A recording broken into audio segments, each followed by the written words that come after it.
if you, let me ask it this way. It would have been interesting to do this before we did that balance.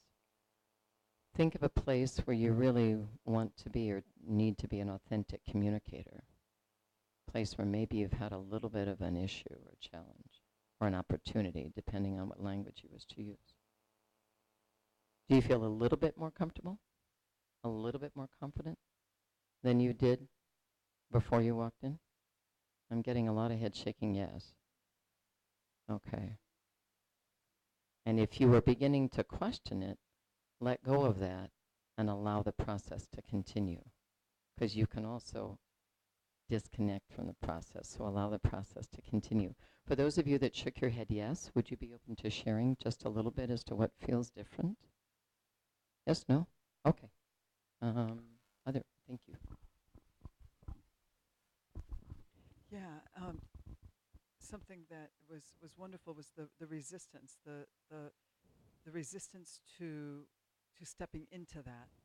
And when you, so I was aware of that, like as I was expanding my right arm, which was more about like how far it could Is the extend. microphone on? Is that better? Yes, Okay, thank sorry. you. So when I was extending my arm to how far I could reach, I was aware of a resistance that was preventing it from expanding in its fullness. And then when you had that place about breathing out that, then it all came into alignment. And I saw that there was something, there was that interference, and being given permission to articulate that and release it and breathe it out through the release was the missing key that I didn't have. So thank you. Oh, sweet. That was Okay, great. wonderful. Okay. Yes. Yep. Up. Add to my experience. When I was doing this process, Hold on really close. There can you hear me? Yeah, Okay. now we can. Now it's great. When Yeah. I was doing this process, I had a lot of doubts come in my mind about it, and I, started breathing in and breathing out, and after some time, I got so much of positive energy. It felt like a transformation occurred inside me and made me feel that yes, I am a great communicator. Okay, cool. Wonderful. And one more share. And I just invite you to be completely open and just observe your day. Observe your inner self. Observe what we currently call your inner self and your outer self. Who knows what we'll call that in the next few years? I don't know. But just go, oh, that's interesting. That's interesting. Oh, different. Interesting. Bump on the road. Interesting. Okay. And just dance in that observation. Yes. What was interesting is, yeah, before you said breathe out, Yes. what you don't want, it just popped up into my head before you said that, what I needed to let out. Okay. Wonderful. And that's something that I've expanded upon with Psych K. One more, and okay, I don't know where our time is. I want to honor everybody's time. I'll just quickly add to something that I said earlier. Okay. Of course, believing in the power of words. Yes. Yeah, and having faith and belief in those words that we speak out Yes. of our mouth. Other than that, it's also putting faith into action. So when you combine both the things together, that helps. Thank you. And I will say this, which I did not, and I chose not to, but I will now, is that all of our neurons, and you'll probably be, Lana, you'll be more detailed possibly than I'm able to with her medical background, but all of our neurons end in our hands, our feet, and our ears. So when we bring both of our hands together, and our brain actually is in the tips of our fingers. So when I go to think, I sometimes do this and everybody laughs and then I found out what I was doing, is that we're really aligning our neurology, our entire body, into coexistence with the belief that we're doing.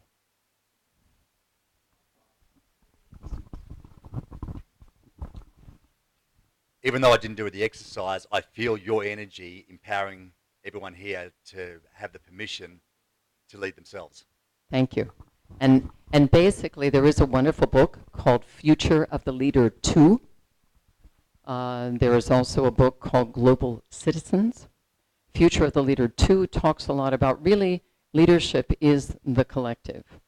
And the advantage is that if you think about it, if the cell on the end of your finger was trying to do its own thing, or your heart said, we're taking a vacation today, you would not have such a great day.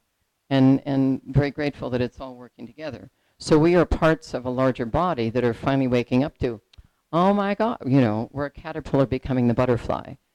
We are really waking up to the reality of connection. And I invite that we've been a phenomenal caterpillar.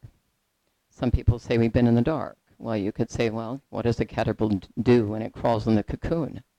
It goes in the dark to come out as a butterfly. So we've been a phenomenal caterpillar, and it's now time to really expand and become the butterfly better than we've ever been. I'll say one other thing. I've rebuilt my body and myself in my life 3 times.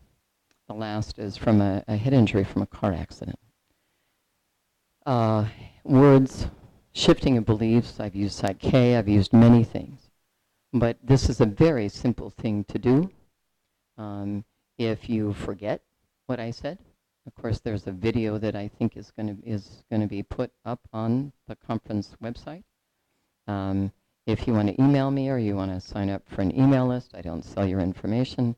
And I find that a lot of people are asking for this, and I can put simply a short video together, and then you have it, and I can do that. So I thank you very, very much. Thanks for participating, and I could watch the room change. So.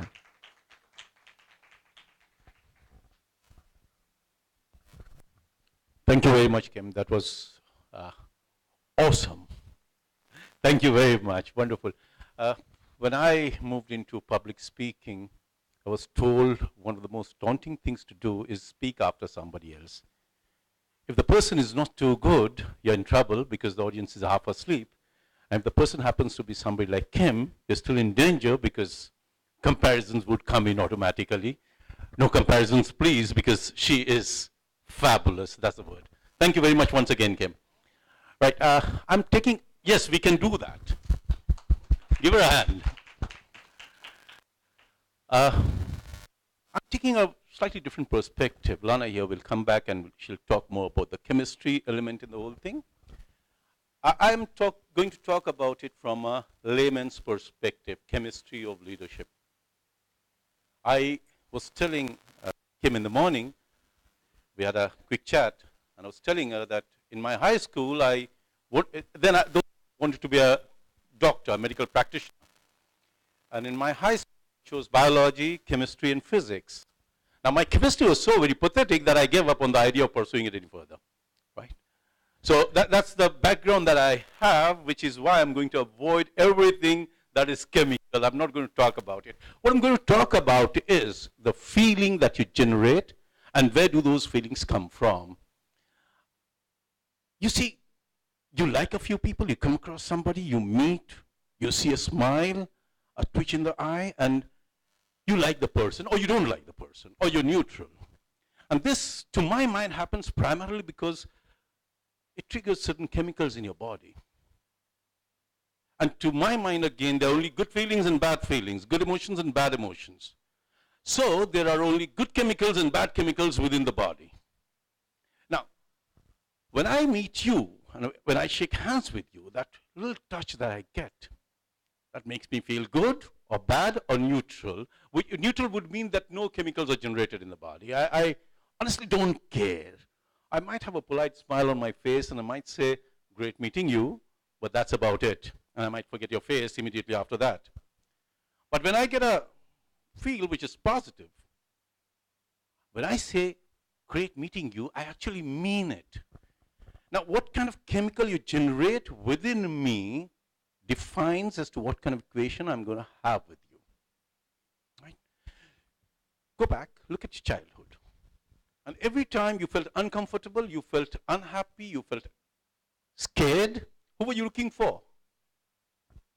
Your mother. Right?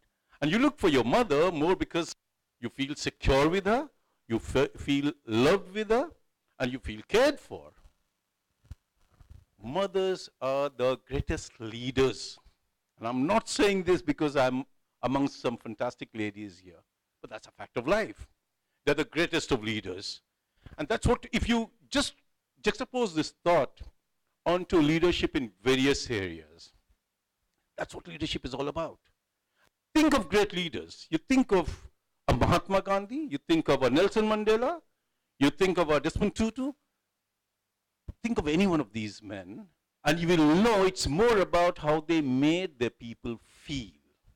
So whether in business, or in politics, or in the social environment, the moment you start looking at assuming a leadership role, given whatever your standing in that milieu could be, you need to start asking yourself a very fundamental question. How do people feel about me?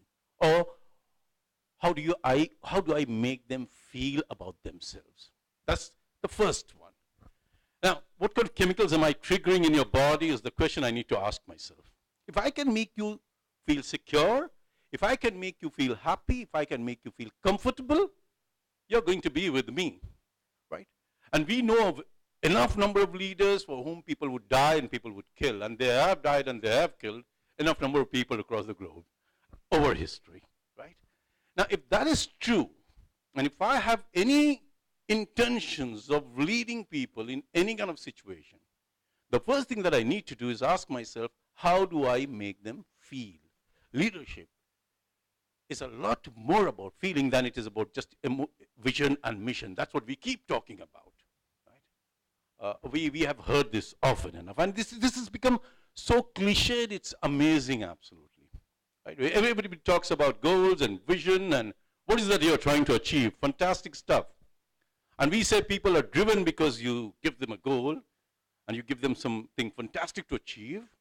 Wonderful idea. Yes, I agree that these are important, but the critical element in great leadership, I'm not talking about good standard leadership kind of, I'm talking about great leadership here. The issue with great leadership is about how do people feel about themselves when they are in contact with you. Right? Not about how they feel about you, how they feel about themselves. And that's a crucial one.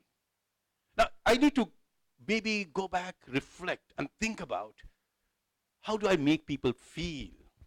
Do they feel secure with me? And this is all about, I'm sure you will come back and talk in more detail about the chemicals that are generated within the body. This is all about how a little smile, a pat on the back, a shake of hand, a glance with maybe a touch of a smile in your eyes, and all that makes a huge difference. I remember in my early days, when I started working, I had a position in Delhi. This city was unknown to me then. I was feeling very insecure, very lonely, missing my home and family and so on. And I had a boss. This was winter time. Winter in Delhi is very, very cold. So I used to wear my jacket, go to work. I was a part of the sales team, and there was this general manager sales, senior guy. And he would walk in. Those days I used to smoke. So he would walk into the sales room, put his hand into my pocket, pull out the packet of cigarette, pull out one, light it, put back the packet in my pocket without saying a word, and he would walk off. Believe me, I used to feel great about it.